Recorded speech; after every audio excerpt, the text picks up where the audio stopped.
Caros filhos, no dia de hoje celebramos a apresentação da Virgem Santíssima no templo. E que celebração é essa? Em primeiro lugar, entender todo o sentido do apresentar-se. Todo aquele que era o primogênito era chamado a ser apresentado. Em particular, quando este era do sexo masculino, eram aqueles que eram apresentados como primícias ao Senhor. Mas esta festa, ela não tem um cunho como vemos no Santo Evangelho. Não sabemos como é que foi a infância da Virgem Santíssima, olhando e vendo os evangelhos aos quais temos. Mas existem evangelhos que estão para fora, escritos que estão fora do cânon bíblico. E que livros são esses? São livros apócrifos. Aqueles que estão concentrados dentro do cânon bíblico são aqueles que se vê que têm por plenitude a palavra do Senhor. Aquilo que o Senhor quis dizer verdadeiramente tem esta comprovação. Mas aqueles que estão para fora não quer dizer que o Senhor não tenha dito, que seja inteiramente falso. Um destes livros é o Proto-Evangelho de Tiago, aonde apresenta a história da infância da Virgem Santíssima. E ali apresenta-se não só o nome dos seus pais, Joaquim e Ana, do qual tem a origem da festa em junho, mas também tem a explicitação daquela que, como ela nasceu, como a Virgem Maria veio a ser gerada no ventre de Santa Ana, como ela foi apresentada. E ali mostra exatamente este ecoar daquilo que fora feito já a Samuel, quando a sua mãe o apresenta ao templo, o entrega para fazer os serviços e ser inteiramente consagrado ao Senhor. Aquilo que nosso Senhor também passará depois, diante do tempo da apresentação. A Virgem Maria também o passou.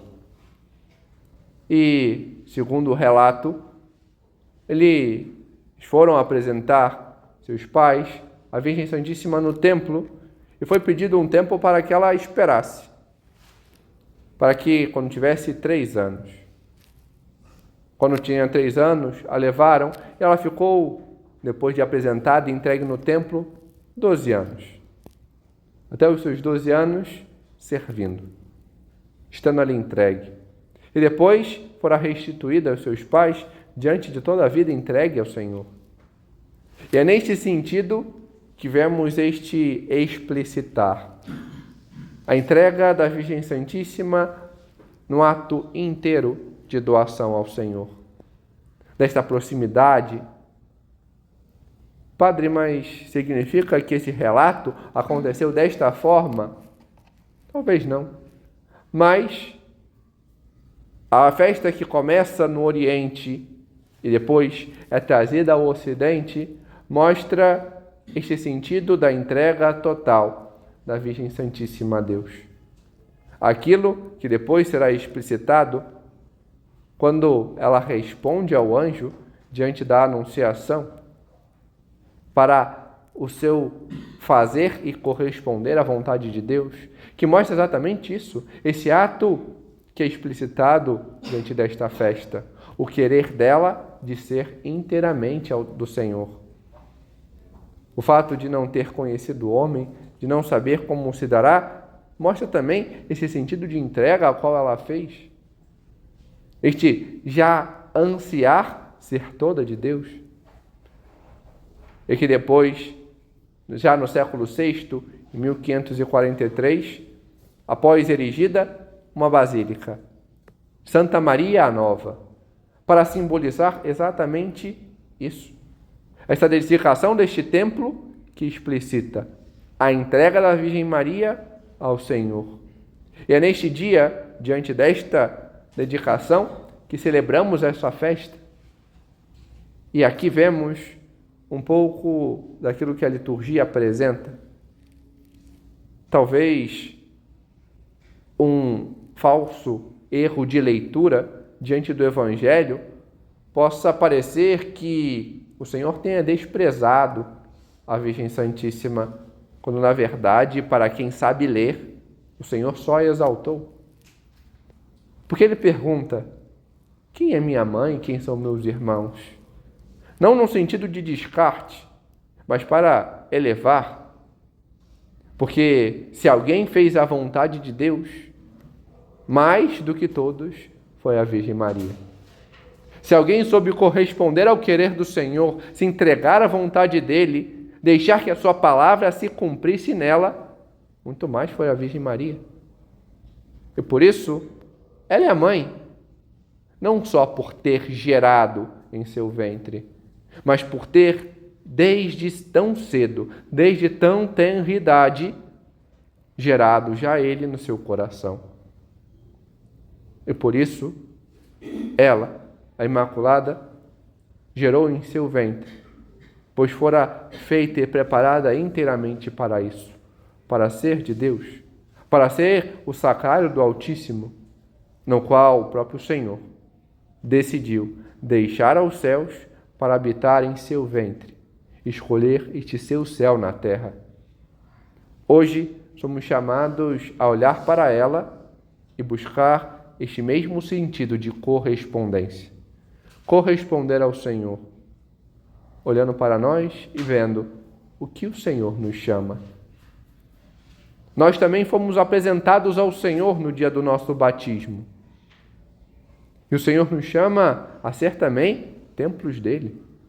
Nos deixar também ser imagem do Senhor e manifestar a vontade dele em nossa vida. E como temos correspondido? Será que diante do nosso sim, daquele mesmo sim que a Virgem Maria dá exemplo, será que nós temos deixado que o Senhor nos direcione? Será que temos deixado que o Senhor mostre o que Ele quer? Ou será que temos feito justamente o contrário? Buscado somente a minha vontade, ter dado voz somente ao meu ego, ter feito tudo segundo o meu querer. Como temos nós buscado isso? A Virgem Maria nos dá o exemplo, o corresponder. E o corresponder a Deus é saber dizer não a mim, mas sim a Ele. Porque a vontade dEle é principalmente aquela nossa vontade mais intrínseca, mais plena, mais interna. Porque Ele nos fez para isso. Mas por vezes somos afogados com tantas e tantas camadas de superficialidade, de desejos superficiais e mundanos. É necessário que possamos ir ao mais fundo. É fato, a Virgem Maria recebeu a graça de, em tudo, poder já estar neste mais profundo, imersa inteiramente no Senhor. Mas nós também podemos. E por isso hoje nos voltamos a ela e pedimos que ela nos mostre o caminho para esta correspondência, para esta unidade inteiramente em Deus, para que também nós possamos dizer como ela: faça-se em mim segundo a tua palavra. Glória ao Pai, ao Filho e ao Espírito Santo,